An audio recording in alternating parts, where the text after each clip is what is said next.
Well, I'm here with Courtney Atkinson from the Atkinson team at eXp Realty. And the reason I look back is because that X throws me off. It's just a capital X. I thought it was because that's a picture from literally yesterday, if you can't tell. Yeah, no, it definitely looks like you Rogained hard right before that. I really let off, as you can tell. You know, I'm going to make fun of you because I'm bald, and I've been bald for 10 years, and my hair was a lot thinner than what you got going on there, so we're good. All right, so we're going to be going through some questions. We're doing our Hot Ones challenge. Courtney was challenged. Lane Anderson mentioned it last time he was here. And so I actually don't know who our next guest is, but Scott's going to let us know so that you can announce at the end. Okay. So briefly, just give us a quick rundown. You've been doing real estate for how long now? 13 years. 13 years. Yeah. Okay. So I did a little bit of research on you, and so I was looking it up. Do you really have 36 staff besides you and Mel? Yep. So 38 people. I think more than that, actually. Oh, okay. Well, your website needs to be updated. Yes. You need a website guy. No, I'm kidding. Do you know somebody that does like anything like London Road marketing or something? It's marketing, not media now, right? Name changes. I know. Okay. So, but I was also looking you up on Google, and I was baffled at the fact you have 775 Google reviews. Yeah. You got your latest one today, actually. I don't know. Did you see that? I don't know if you've responded or not. I did respond. You didn't actually see that one today, for real? I did. It's our only 2-star review. Then you got 2 today, I think, because I looked at newest and there was a 5, I thought. Oh, there's a 2-star today. But you guys are on a rip right now. There was reviews this week. People are asking, so that's really impressive. Yeah, thanks. What I found funny about it is because, you know, there's a lot of news about people being the biggest in real estate and things like that, and there's other groups. Am I allowed to say like another name? Like, I think so. yeah, okay. So Remax claims to be massive. Yep. And so after I Googled you, I Googled Remax Lethbridge, and they got 29 reviews. Mm-hmm. And so I was like, hey, that's 750 reviews less. And so they claim to be this big bad group. And so I bet you hear that a lot from all the angles of like, oh yeah, Courtney's not the biggest. But I actually kind of believe that you might be one of the bigger guys because you've got 38 plus people under you. Not all agents, but yeah, team-wise. I love this question. It gives me fodder for like a lot of like poking the bear. Remax is a huge enterprise, and they're a great company, right? A lot of great agents there. A lot of my friends are at Remax, as a matter of fact. The fact is we're the biggest team, and so teams in real estate are kind of like organized groups of people doing the same thing under one marketing plan, you know, one budget, typically one team leader. And so that's who we are. Remax as a brokerage is a large brokerage, the largest brokerage in Southern Alberta with the largest number of independent agents, and there's some teams there too. So that's kind of the defining characteristic of the team. But you have the biggest team? By far. Okay, I just wanted to point that out. Not that I'm proud of that at all. No, I mean, you should be. Let's have a wing. We're going for it. I'm down. You're not messing around, man. No. So make sure you shake it first. We're going to go with the first one, Scott. Okay. See, we put that. I'm not really sure. Like, I felt like someone might not know that's your logo, but that legit shows up on Google as well as just the A with the. It does. Does that work for you? Or that works. I can't change it now. So. That totally doesn't work for me. Yeah. So we're at a Scoville of 1800. 100, yeah. So this should be pretty basic. This should be quite enjoyable. Probably the most enjoyable one. Seeing. All right, let's go. I like to break my bone out a little bit. Did you make these wings yourself? Boston Pizza, bro. We're not like advertising for them. It's just I don't like breaded wings, and it's hard to find a place in Coaldale that does non-breaded wings that's open right now. That's a tough thing. We don't have a lot of restaurants in Coaldale that are open at the moment. Next week, though, right? Hey, you know, I don't know about you, man, but I'm kind of a big fan of this new strategy, and I know people have mixed feelings about it, but I, for one, think it's good to get vaccinated, and 70% to open up the province seems reasonable to me. I think we can get there. Can't be that hard to get set. I think we're closer. I too got vaccinated and had a sore arm for like 4 minutes, so we got through that. But that is a thing where you like, some people don't like that, some people do, and it's really polarized, which is interesting because I don't care at all. A true story, I just got this tattoo finished a couple weeks ago, and I was talking to my artist, he's vegan, and so literally he's holding off on getting his vaccination because there's no vegan vaccine yet. Apparently, Don't. I'm not trying to open up a can of worms. You're making up a story. I'm totally not making up a story, dude. Okay, keep going. Okay, I'm telling you the truth. As far as I know it to be true, okay? I mean, I couldn't make this up if I tried. But anyways, yeah, apparently every vaccine has shark oil in it. Okay? I'm not making this up, man. So yeah, so anyways, you're an animal killer. And so I know, right? And I knew I felt different. I knew I felt so different. like little bit of Bill Gates, like little bit of sharkiness in me, I feel it. Huh. Yeah. And here, like, people are worried about it affecting fertility and everything, but isn't it a thing in, like, other countries where they eat, like, shark fin soup because it increases fertility? So maybe... Apparently. Maybe there's some of that. Just throwing some of that out there. Anyways, that's wild. It is. Okay, so here's my other thought. Okay. People either love you or love to hate you as far as real estate agents go in town. Everybody has a friend in real estate, yeah. Yeah, okay. So when I look at it, You told me about 3 of yours, and I was already a little bit heartbroken, if I'm being honest with you. I was like, listen, he wants me to eat chicken wings with him. He's already talking about the other realtors that he's dating. I thought I was like the main squeeze over One of them here. works for you. Come on. Fair story. Okay, so with that though, like, how did you get through that where you're like, okay, because obviously, like, even in our business, as you grow, you start to notice, oh, you got people that are haters and they'll talk, crap about this and that. How do you navigate through that, and what is your response? Because I feel like you're a pretty classy guy. So if someone says, oh man, Courtney, you wouldn't believe what so-and-so said, how do you handle that, and what's your tip for all your agents that work with you that are connected with your brand?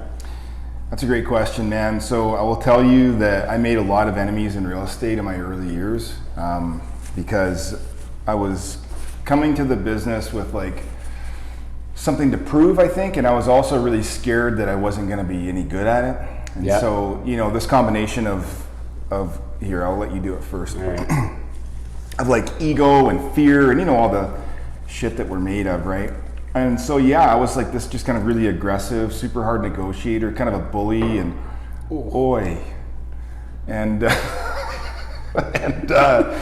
so anyways, I spent a lot of time being a jerk until I realized that I had absolutely no friends in real estate and didn't like the way that it made me feel. And so what I learned through that was that the deals got harder, the negotiations were harder, and everybody really did want you to fail, right? Mm-hmm. It wasn't a joke, like it was a real thing for a long time, and probably still now, but at least I'd hear it less.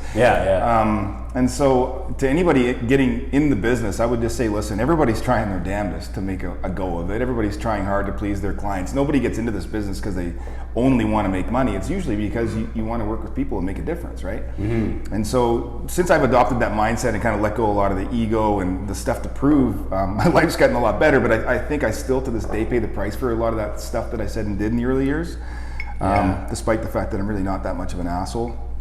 So whatever. You can't change the past, right? Yeah, well, I learned that too in our industry, a little different, but I started off on the money side, and there were comments from family and friends saying, oh, that's pretty arrogant or whatever, and it wasn't meant that way. It was like, dancing on the line of confidence and arrogance is a good tool, but when you always step over and don't know it, that's something you learn over time. I think so, yeah. And so, and you hear it I think you hear it from like friends, right? That kind of maybe tease you a little bit, or you hear it from like sometimes competitors that are gracious enough to share the feedback with you. And then I think you can also trust family too. Like, and I heard it from enough people over time that I was like, you know what? Like, I don't need to be that guy. I'm not really that guy. I was just, trying to do a thing a way that I thought was appropriate that turned out to not be that good at all. Yeah, totally. Now, I don't know about you with that sauce, but like, that's good. I'd dump a little bit of that in a Caesar, or I might even just. I don't like alcohol that much, so I mean that wouldn't be me, but Fair enough. Okay, well, I'm grabbing another wing because we're gonna be looking at more sauce here. Okay. Oh, by the way, that last jump was like just. Did you find it was sweet? Hey. Yeah, it was. Like it kind of was like. Very tasty. Yeah, I feel like if you had like coated the wing in it and cooked it that way or something, you might be a high quality wing. Yeah. So this guy is 300% increase to 15.5. So we're basically like almost at the hottest. Very aggressive progression. Well, you haven't seen 300% is quite a bit. How did you? Oh man, he's actually getting pretty. Well, that last one kind of had me so confident, right? Yeah. I like the way that you're looking at me like I should be second guessing my life choices. Well, I don't know if you saw the devil winking at you, but that's coming up. So Can you see that I'm like shaking the sauce off this one now? Did you notice that? Yeah, totally. Subconsciously, I was like, what have I done? yeah, maybe you've committed. Don't peek too soon. Go for it. This one's good too, actually. It kind of tastes gross. I'll be straight. I don't mind that. Like you would order that at a restaurant and eat all of them. Maybe. Well, that's just you then. Next question. That's just Courtney. All right, so you're kind of a recruiting beast. I watch all your videos, by the way. There was a time where I didn't. You lie. Well, guys, this is from YouTube like 10 years ago. I did a screenshot. I don't watch all your videos. I think I watched your first one, man. You look like you're like 19. You know what's scary is that like I don't look like I was 19, but I just look so old now that the gap is that big. Yeah, fair enough. Well, the butterscotch couch and the blue steel look. I still have that couch, by the way. Okay. Well, proof. I don't believe you. Okay, so you're a recruiting beast. I see your videos. One thing we've learned from you in our business is that your videos can't all be about sales. It's got to be value and showing people sort of what you think you do differently, but also like encouraging the industry to do some of the things you do. So in a way, I feel like you give away some of your trade secrets, but they're not really secrets. They're like your lifestyle and how it works, and you know that sharing that isn't going to hurt you in any way. But being that you are a recruiting beast and you've always got like I mean, your team's getting pretty big, man. You got a lot of young guys that are learning. I've met a couple of them actually, and they're sharks. It's awesome. You're teaching them. But what happens when they get to that point? You know that point where you were like, I don't need that guy, or I don't need this, and they walk away with some of the skills for you. Does that still frustrate you? How do you handle it, and what does it mean for the future for that agent? Does it mean you're going to have a good interaction with them, or does it mean that you're kind of going to be like, oh, come on, like whatever? Dude, this is such an insightful question, man. I love that you've like considered that. So yeah, I used to have like some scarcity around that. In fact, when we were Atkinson Realty before we made the move to EXP, that was a real challenge. And you and I talked about a mutual friend that we had that I used to work with, right? And naturally he left Atkinson Realty. I think to spread his wings and differentiate himself from the brand Atkinson Realty, which was a consistent problem that we were having, right? We'd have people in the team, and as they would grow and succeed and want to develop their kind of independent brands, they weren't able to do that because of the kind of assumed association with our team. And so moving to EXP really resolved a lot of that for us. In addition to the fact that we were, trying to give people equity in the company, we were trying to generate some passive income opportunities, and there wasn't really enough money in the pot to do that on a kind of measurable scale. Right, yeah. And so the move to EXP really resolved that. And then what happens with our model now is we literally just give it away, not only to the community, but to our team. And we say, hey, listen, like if I can support you in the growth of your business, and you feel compelled enough to continue and to grow your business and stay at EXP Realty, there's still a little bit of residual income there for me. I'm still then financially motivated as somebody in your network who gets a little piece of that. And if you inspire other people to join the industry and or enjoy your team, I still benefit not only from the growth of our brand, and we're all shareholders in our company, so I benefit from the growth of the stock, but also in that revenue share piece. And so it's really helped overcome a lot of the limiting beliefs around giving it away and what that might mean to your future competitors. Now we're like, awesome, like here's what we do. Like if you want to do it, here's the model. Like I'll literally teach you for free. We open up like coaching on a weekly basis. And so I think the model facilitated that, and I think most people are like that. It's just that we a lot of times have to be scared about protecting our businesses, and now that's just gone away. Yeah, definitely. I mean, the one thing I've thought about when I was sort of designing that question for you and trying to figure out, because I mean, I'm pointing out something that I think is possibly a problem for anyone that does what you do.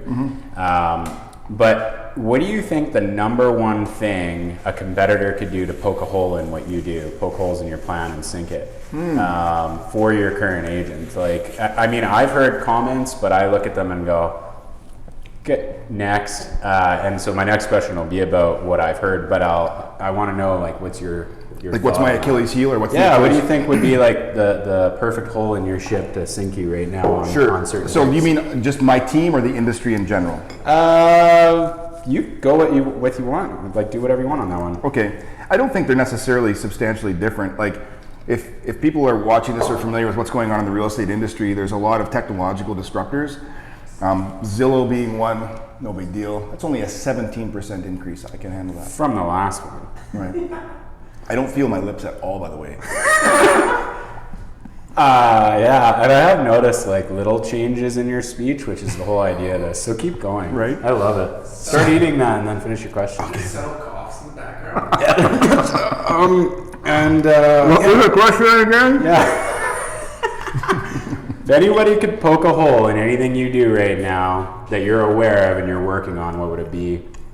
What's your thoughts? I think the biggest changes in our industry will come from technological disruptors. So the way that real estate works is like, it's an information business, much like any others, right? So if you look at what Zillow's done, you know, what they're doing is they're taking the middle out of the deal. In the States, it's a bit different. They're approaching these big markets where the average house price is starting at, say, 600,000. Prices are generally appreciating, commissions are 6%. With 6% on a $600,000 house, there's a $36,000 end there, right? And prices are continually appreciating. So they'll take the middle out, they'll guarantee the sale on a purchase, they'll finance the purchase with their mortgage company, they'll make sure that a person can move directly into their next house without ever having to put a for sale sign on it. And there's enough profit in that deal that they can do all of that profitably without having to worry about putting the property on the market. They can include doing the renovations, the flips, carrying it for a month or two. If we were in a market that was so buoyant and where commissions were so big, we would have to worry about that in Canada. The challenge in these smaller markets that we operate in, like Southern Alberta, is the commissions are smaller. The market's not so dramatically and predictably increasing that they would even bother with that. And so companies like Zillow haven't really had a chance to take over markets like ours. They're in places like Toronto, Vancouver, and to a lesser extent Calgary because of what's been going on there, but down here not so much. From a team's perspective, like that's kind of industry-wide, okay? Like you would need the technology to efficiently make the buying and selling process so seamless that you literally wouldn't need more than one human being, or maybe two possibly, in that process, okay? Okay. In very little time.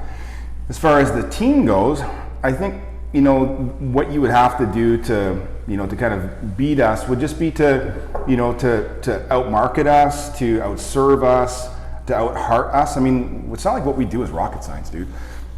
We literally just have a big team that goes out and provides a heart-centered service every single day.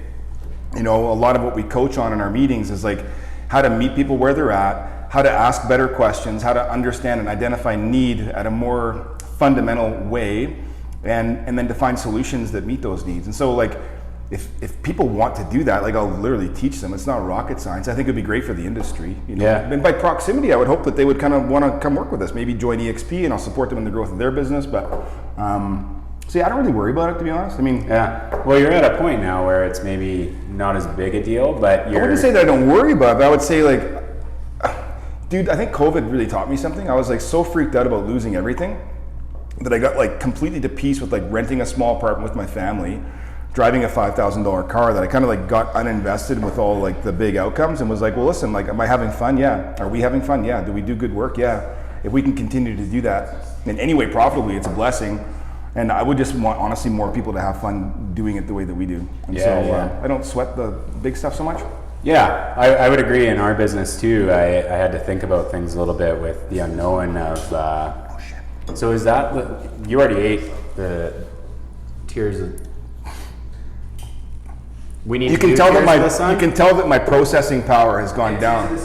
We're doing Tears of the Sun. Okay, so but what I learned and what I think I can tell you're good at it already, and I think it's probably like your hidden gem, and you're teaching your guys how to do it. You're very quick at building relationships.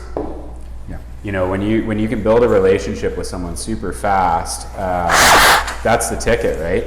And then it sounds like through your, you know, having such a team, your responsiveness is key, especially in this market right now where it's hot. You need to be quick and you need to make sure that people feel looked after, find out what they're looking for, and then show them solutions. By the way, like I can really see you looking down right now.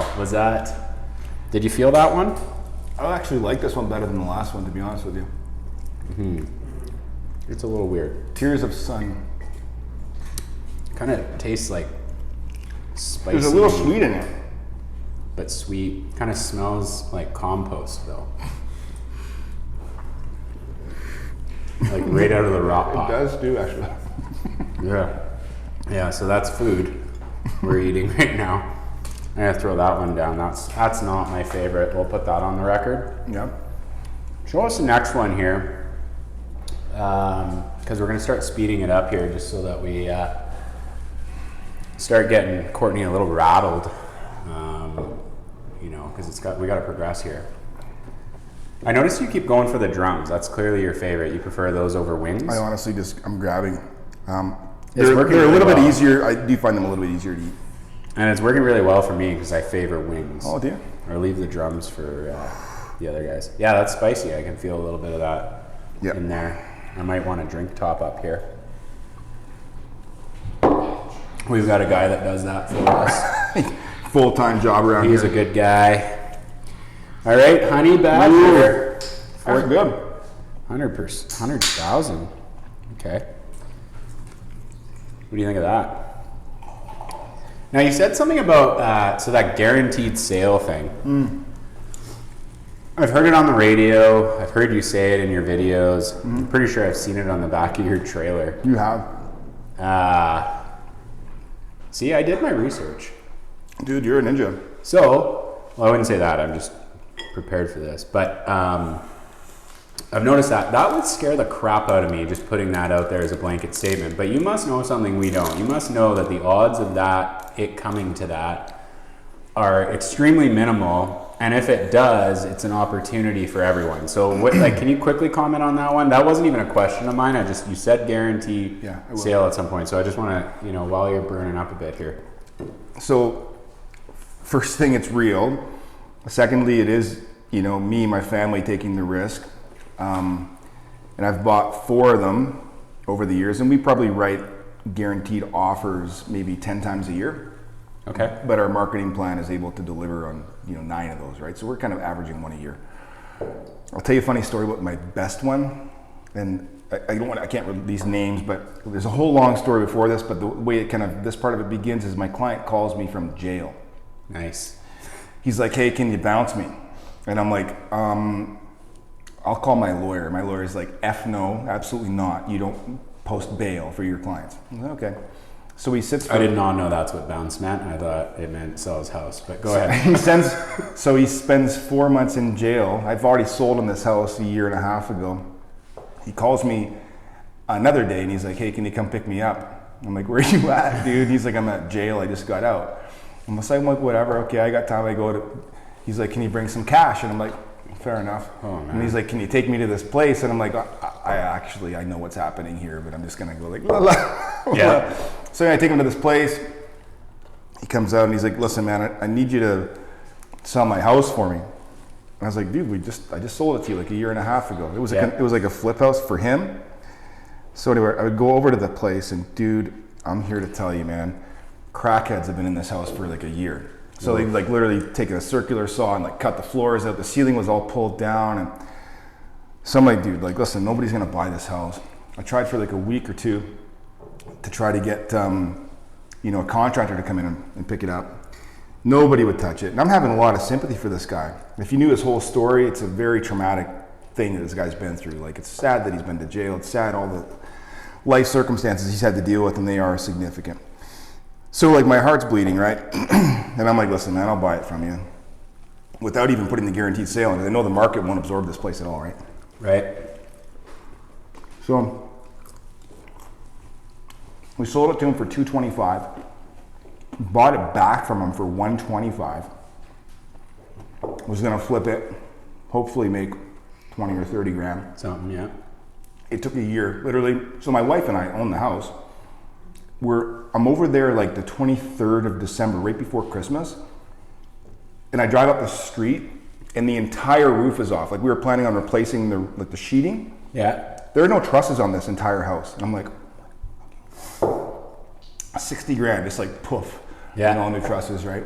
And so yeah, we had that place for a year, fixed it up and sold it, and I made like $7,000. Like just barely. You made money though, that's wild. Time value of money. Didn't sound like it though. So I mean, that's the guaranteed sale. You commit to things and sometimes they buff out. Overall, we've kind of more or less broken even. We've probably lost maybe 20 or 30 grand on it over the years, but it's really been a good solution for people. Like sometimes people just need out, right? This guy needed the money, dude. Like, trust me, he needed the money and the market was not going to buy this place. And by the way, that is very hot. I'm definitely feeling it, but I'm noticing that you look more and more like you got pepper sprayed. Your eyes are slowly closing on me. Really? Yeah, well, I'm hoping that you can see me for the remainder of this. What do you Don't think? touch my eyes. Yeah. All right, so I made a comment earlier about how you hear people talk crap about, anything. Mm-hmm. And so the biggest one is they go, yeah, but he takes 50% of the pay. I want to give you, I remember being new to the business and thinking, and one of the reasons I left the big firm was to go make more money. That was one of the reasons, because it was like, I'm sick of giving up all this pay. Right. But what I learned in that moment was how much responsibility it was to make all the money. Yeah. And I learned something really quick, that 50% of something's better than 100% of nothing. Yeah. And try to stay humble and be grateful. So what do you do to train your current guys to make sure they understand that, hey, yes, you do give me a portion of your pay, but, and I don't think you have any issues providing value. You provide a ton of value with the training and everything else, but what do you do to keep them humble and loyal and have them understand that having 50 leads, handed to you over a couple of years is better than having to find all your own and look for your own deals? What do you think of that? That's a great question, because I started in the industry on a team, and I did that. I bounced after 3 years. I don't think that you actively try to convince anybody of the value. I just think you provide the value and you focus on culture and support and having quality leadership, and of course lots of opportunities. Naturally you have to do that. And I think if your value proposition is big enough, people will stay, honestly, recognizing Totally. Maslow's hierarchy of needs. Money's not at the top of that. A sense of belonging is at the top of that, and a sense of community is at the top of that, and a sense of opportunity, and then naturally systems and support and leads are important. Yeah. But what I say to people that are getting in the industry, if they come to me and they're like, hey, tell me all about your splits, I'm like, wrong question, next. Because here's the thing, Wrong angle, you're coming in on the wrong way. Do you care about making $250,000 this year, or do you care about whether or not I charged you 95% to get there? Yeah. Do you know what I mean? If you're going to make $250,000 your first year in real estate, why does anybody care how you get there? You know what I mean? Yeah.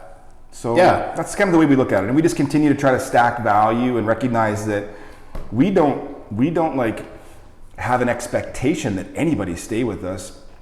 They don't owe us anything. You know what I mean? Yeah. We have to show up with gratitude and with service and with I think a huge amount of humbleness and gratitude for these people choosing to spend their time with us and choosing to serve in the way that we like to deliver our service, Yeah. And if we kind of keep that mindset, I think we can continue to attract more people and continue to grow our business. If we let go of that, I think it just fails, honestly. Yeah, I actually found myself for a minute there. Obviously, we don't know each other very well. I've met you a couple times, just briefly in passing, and so you and I wouldn't remember each other very well. But I did find myself being quite defensive of you in that moment when they were being I felt it was a little ungrateful, and I was just like, you know what, man, I think I've learned a few things, and that was eye-opening to me to realize, you know what, you can complain about that, but you're not thinking about what that portion of income you're giving up is going towards, because it seems to be providing you with a lot of support.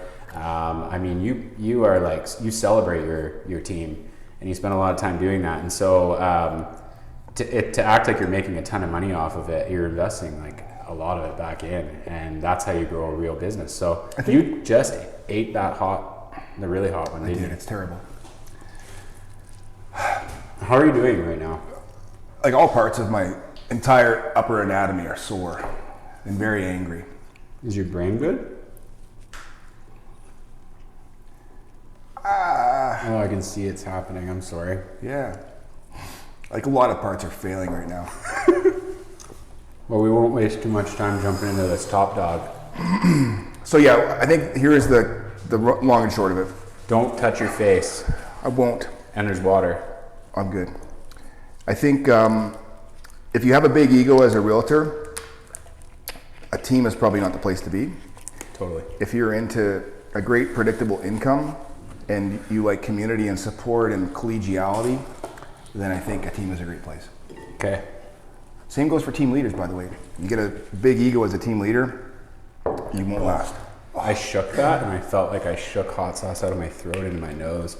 As per the Hot Ones Wing Challenge, you have to last add this, so you have to put extra of this one on. Really? Okay. It's a rule. Do I announce that now? You can make it. So we're gonna fall apart here real quick, bud. I'm gonna blow my nose quick if you need to. Yeah. It gets bad, doesn't it? The longer you wait, the worse it gets. People aren't gonna see the recovery, which can be quite quick, but we'll get through this. The same fucking shirt every day. Like, no, I got like 10 of them, dude. I literally had a bunch built. I usually, like, if I find a pair of jeans I like, I buy like 4 of them. Yeah. No, I So had I them. probably look like I wear the same clothes every day too. I had them designed because just trying to like affect a what would you call it? Your brain doesn't work properly. a change in fucking thinking. Uh-huh. How Are we fast? going? Okay, sorry, I didn't know that we were recording. you look a mess, man. Oh, I'm dying now. Okay, here we go. On social media, like I can tell you're a family man. You post lots about your wife and everything. And one thing I've noticed is like you really lift Mel up, and she seems to do the same for you, which is really cool. Am I even coherent? Mm-hmm. Okay, good. That's wonderful. Can you hear my voice? Well, I wasn't sure if I was drooling. Okay, so you do that. And earlier, we're not going to talk about what it was, but earlier you were mentioning a story about Vegas and life. And so I know that one time you were at a Macklemore concert and you really lifted her up, but like you did like a dirty dancing move and dropped her on her face. Dude, how did you even hear that? And an ambulance had to be called. And I'm just wondering, because you lift her up on social media, but like when you actually physically lift her up, you've dropped her on her face and she's still with you. I heard there was blood. I want to tell you this story, man. It was so bad. Okay, start eating your wing. Oh, come on. This is.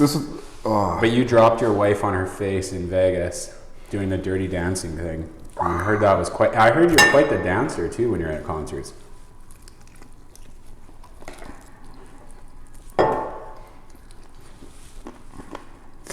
Uh-oh. You know what's bad when you don't even taste it? Because you know in like 30 seconds. Oh, you're still chewing it. That's a mistake. You're supposed to just send that one down the chute. You went for it, eh? I did. So we're at Macklemore, and conveniently our seats are located adjacent to the bar. Yep. And so I don't know if you know this trick about concerts, but they only give you 2 drinks. So you order 3, you chug 1 while they pour the 3rd one, and then you walk away with 2. Okay? Oh, Yeah, it's a very good hack. that is a good hack. Okay, go. So anyways, I've been doing that all night, and then eventually Mel wants me to bring her some drinks back, but I'm drinking vodka Red Bull, and she never drinks this stuff, right? So anyways, now she's been crushing, I think she's had 2 or 3, and she's pretty lit up. So the concert ends, and there's this big long hallway. People are coming out, and she yells like from like 100 feet away, "Dirty dancing!" And I'm like, it's like my wife is like more lit than I've ever seen her in my life, and she just starts sprinting like a fucking 100 feet away. And I'm like, good Lord, woman, what the fuck? So I get ready, like I'm stabilizing myself. Like, you gotta remember, like I've been drinking since like noon, crushing vodka Red Bull since like 6, and it's now like probably 2 in the morning. So she jumps at 100 miles an hour and goes like, boom! Literally lands on the back of her head like the worst god-awful crack of a skull you've ever heard. Oh. To which like everybody's heads turn, and I look down and I say, "Are you okay?" Are you okay? That's all you said? And there's a pool of blood going like this fast out of the back of her head. I'm like, oh my God. And then I was like, call 911. I did not get these details before I asked this. Call 911. And the lady's like already on it, looking at me like I'm a dummy, right? So anyways, very quickly, you know, the ambulance people show up and they're like, what in the you know, has happened here? So I'm trying to explain all the poor life decisions that have led up to this moment. And she's got this gash in the back of her head and they're trying to patch it up. And I'm thinking like insurance, right? Like we're set to go to an American hospital now. And so I pull the guy aside, right? Like didn't want Mel to hear this. And I'm like, listen, man, if this was your wife, what would you do? And he says to me like in a total hush voice, like away from the crowd, he's like, honestly, man, I think I'd just take her home. And I was like, I'm down. So the EMS literally told me just to take my like wife's gashed head home. And so we're like walking, she's now got like caked blood all the way down the back of her head. This wound is still open, right? And like they didn't even stitch it? No, man, nothing. Nothing. No bandage or nothing. The guy just was like, yeah, get out of here. She's gonna be okay. Oh, it's bad, eh? And so, anyways, she's like wanting to go dancing now. And we're like, you can't go dancing. Like you have like a wound on the back of your head and most likely like a severe concussion. So next day we're by the pool. She's still crushing drinks. So she's a real trooper, right? We come back to Lethbridge. She's like, the headaches are getting worse. Like I think I should go to the ER. And I'm like, yeah, sounds like it. Goes to the ER. And they're like, what happened? And they're like, yeah, so they made her spend 5 days in the dark. What? Like a severe concussion. Literally, go home, don't go to work, don't do anything, like literally stay inside with your head down for the next 5 days. So yeah, it was a pretty severe concussion. So Buddy's EMS advice might have been like not that well taken, but yeah. Anyways, so yeah. Well, I didn't know when I got that information that I was missing key facts, but I thought the delivery of the question was good. I'm having a hard time talking. It was a high quality question. I lost it. It's red carpet time, man. You get to talk about EXP for 2 minutes. Go. Set the timer. I like the way that you're just like, somebody, for the love of God, take the pressure off. Set the timer. EXP. I think EXP gets a bad rap because people think that we're like, I don't know, we're new and we're taking over the industry, but there's, I think, a lot of confusion about how the business model works. And so, interestingly, I interview on a weekly basis for a little kind of podcast video show that I do, an EXP Icon agent, so one of the top producers in the company. Yeah. All across North America, on average, once a week, sometimes two, consistently, unsolicited.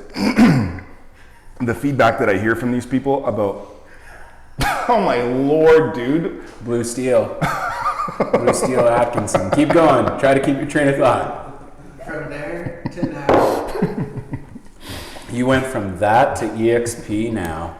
Go. Look at the hair and the eyebrows, man. Could it have been any darker? Like, I feel like I've just lost 50% of my hair all over, and it's wound up on my ears.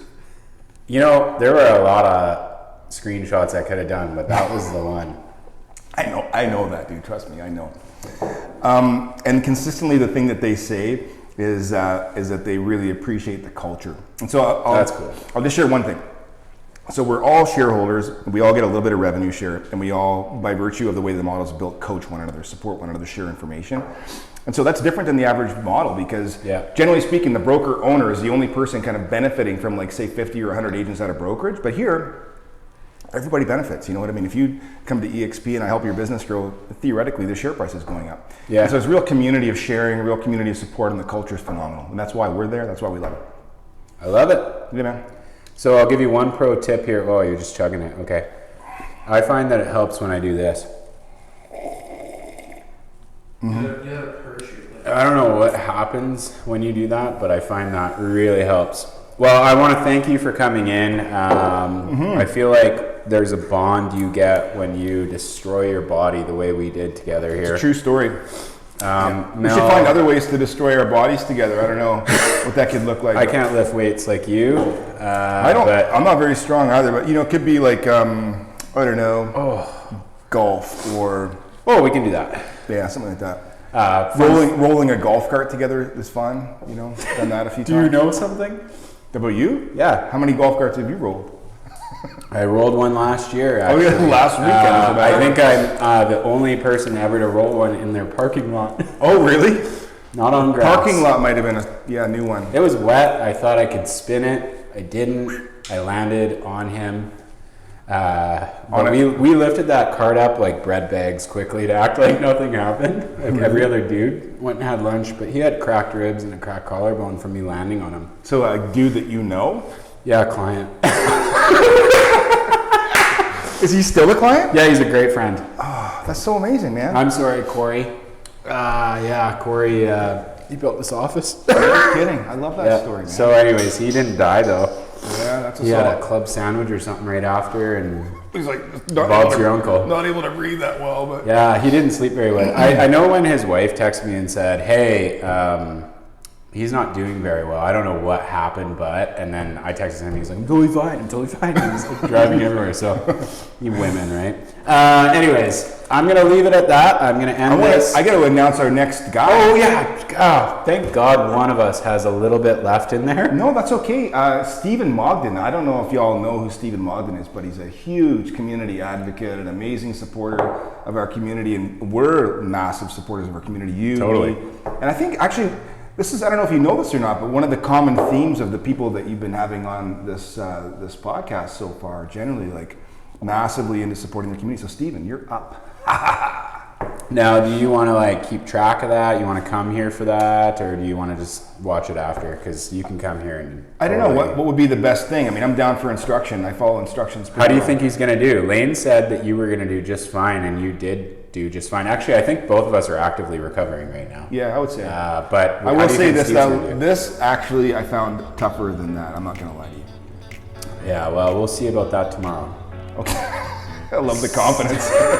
He's like, I've been through this already. We'll see about that when you have heartburn at 3 a.m. All right, guys. I'll Thank come you back. for watching. I'll come back. You will? Yeah. All right. That'd be cool. All right. This is good fun, job. man. Yep. Cheers. Cheers.